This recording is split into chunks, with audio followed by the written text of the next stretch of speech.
രമേശ് പിഷാരടിയും ധർമ്മജേട്ടനും ഒക്കെ വന്ന് രാഷ്ട്രീയം പറയുമ്പോൾ മറ്റ് നടന്മാർക്കുള്ളത് പോലെയല്ല.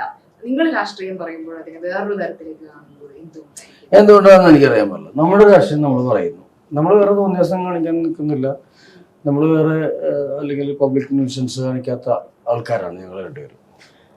എൻ്റെ രാഷ്ട്രീയ നിലപാടുകൾ എൻ്റെ ചെറുപ്പം തുടങ്ങിയ സിനിമയിൽ വന്നേക്കുമ്പോൾ സ്കൂൾ തുടങ്ങിയതാണ്. അത് ഞാൻ സ്കൂളിൽ പഠിക്കുമ്പോഴും എൻ്റെ രാഷ്ട്രീയം ഉണ്ടായിരുന്നു. ഞാൻ സ്കൂൾ ലീഡറൊക്കെ ആയിരുന്നു. കോളേജിൽ വന്നപ്പോഴും ഞാൻ കേസിൻ്റെ ജില്ലാ സെക്രട്ടറിക്ക് ആയിരുന്നു. നാട്ടിൽ ഞാൻ യൂത്ത് കോൺഗ്രസിൻ്റെ ഭാരവാഹിയായിരുന്നു. അങ്ങനെയാണ് ഞാൻ ഇതിനൊക്കെ പോയിട്ടുള്ളതാണ്. സേവാദൾ എന്നുള്ള സംഘടനയുണ്ട് കോൺഗ്രസ്. അതിൻ്റെ ബ്ലോക്ക്, ജില്ല, സ്റ്റേറ്റ്, നാഷണൽ ക്യാമ്പൊക്കെ പങ്കെടുത്താണ്. സ്റ്റേറ്റിൽ ബെസ്റ്റ് ജയിലിൽ കിടന്നിട്ടുണ്ട്. ഞാൻ വാട്ടർ അതോറിറ്റിയുമായിട്ടുള്ള ഒരു സമരത്തിൽ പങ്കെടുത്ത് വാട്ടർ അതോറിറ്റി തല്ലിപ്പൊളിച്ചെന്നുള്ള ഇതില് ഞാൻ ജയിലിലൊരു 7 ദിവസം. അപ്പൊ അതൊക്കെ രാഷ്ട്രീയത്തിന്റെ ഭാഗമായിട്ട് ചെയ്തിട്ട് പടിപടിയായിട്ട് ഞാൻ വന്നതാ. അല്ലാതെ ഞാൻ സിനിമയിൽ വന്നേ മുമ്പ് തന്നെ രാഷ്ട്രീയത്തിലുള്ള ഒരാളാണ്. എൻ്റെ കുടുംബവും രാഷ്ട്രീയത്തിലുള്ള ആൾക്കാരാണ്.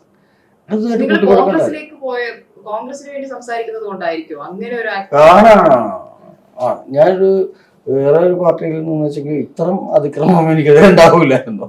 പക്ഷെ ഞാനെല്ലാവരുമായിട്ട് ഞാൻ ഇന്ന ആൾക്കാരുടെ കൂട്ടുകൂടുള്ളൂ, ഇന്നരെ സഹായിക്കുള്ളൂ, ഇന്ന പാർട്ടിക്കാരെ മാത്രം, എൻ്റെ പാർട്ടിക്കാരെ മാത്രം സഹായിക്കുള്ളൂ എന്ന് ഞാൻ ഒരു നിബന്ധന വെച്ചിട്ടില്ല.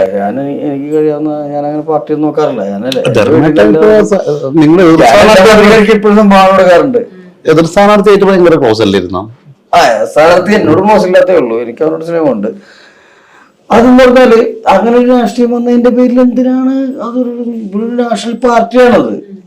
നിങ്ങൾക്ക് കേരളം ഉണ്ടായ പാർട്ടിയല്ലേ, ഭാരതീയ പാർട്ടിയല്ലേ അത്. അതിലൊരു ഒരാളെന്നുള്ള നിലക്ക് ഇങ്ങനെ എനിക്കിட்ட കാര്യങ്ങളില്ല. ഞാനതിന് വേണ്ടി വല്ല അഴിമതി കാണിച്ചിട്ടുണ്ടോ?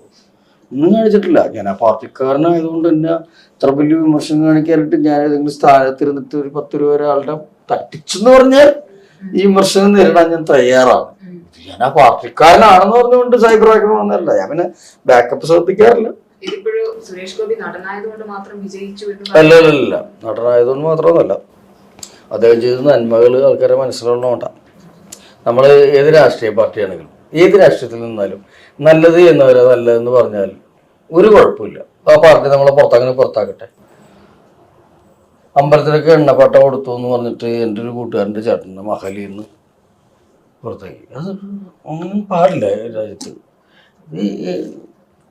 കാരണം നമ്മൾ ഏത് പാർട്ടിയിൽ വിശ്വസിക്കുന്നു ആ വിശ്വസിച്ചു നമ്മൾ ചെയ്യേണ്ട കാര്യങ്ങൾ ഭംഗിയായിട്ട് ചെയ്താൽ മതി. അത് അങ്ങനെയല്ലേ. നമ്മൾ ഏത് ജാതിയിൽ നിൽക്കുന്നോ ഏത് മതത്തിൽ നിൽക്കുന്നോ അവിടെ നിന്നോട്ടെ. ആൾക്കാരെ സ്നേഹിക്കണമെങ്കിൽ മതം ജാതി ഒന്നും ഒരു കുഴപ്പമില്ല, സഹായിക്കണമെന്നില്ല. സുരേഷ് ഗോപി എന്ന മനുഷ്യൻ ചെയ്തത് അത് മാത്രമാണ്.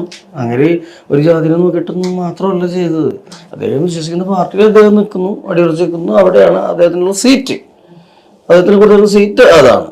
അതിൽ പുള്ളി ഉറച്ചു നിൽക്കുന്നു. ചെയ്യേണ്ടത് BJP-ക്കാർക്ക് മാത്രമല്ല ചെയ്യണത്, പാവപ്പെട്ട എല്ലാവർക്കും. അത് ജാതി മതം നോക്കിയിട്ടൊന്നുമല്ല അദ്ദേഹം ചെയ്തത്. അദ്ദേഹം വിജയിക്കേണ്ട ഒരാളായിരുന്നു. അദ്ദേഹം 2 തവണ തോറ്റ ആളാണ്. 3ാമത്തെ തവണ മനസ്സിലായി ഇങ്ങനെ ജയിപ്പിക്കണതാണ് നല്ലതെന്ന് അവിടുത്തെ ജനങ്ങൾക്ക് തോന്നിക്കാണും. നിന്നുവെച്ച ഓപ്പോസിറ്റ് എന്ന് വെച്ചാൽ 2 പേരും നല്ല ആൾക്കാരാണ്, 2 പേരും നല്ല സ്ഥാനാർത്ഥികളായിരുന്നു. ഇവർ 3 പേരും വേറെ സ്ഥലത്ത് പോയി നിന്നാൽ അവർക്ക് ഗുണം ചെയ്തു തന്നെ. ഇത് 3 നല്ല ആൾക്കാരെ കൊണ്ട് ഒരു സ്ഥലത്തിട്ടിട്ട് ഒരു നല്ല ആളെ ലയിപ്പിച്ചിട്ട് 2 നല്ല ആൾക്കാർ തോറ്റുപോയി ലയിപ്പോയി. ഞാൻ അങ്ങനെയാണ് ആ തൃശ്ശൂർ മണ്ഡലത്തെ പറ്റി എപ്പോഴും പറയണത്. 3 നല്ല ആൾക്കാരെ കൊണ്ടിട്ടിട്ട് അതിലൊരു നല്ല ആൾ ജയിച്ചു, 2 നല്ല ആൾക്കാരെ തോറ്റു. അത് വേറെ എവിടെയെങ്കിലും ആയിരുന്നെങ്കിൽ ആ ജനങ്ങൾക്ക് ഉപകാരപ്പെട്ട. അതെ, അവിടെ നാടകം 9-ാം തീയതി റിലീസാവുന്നു.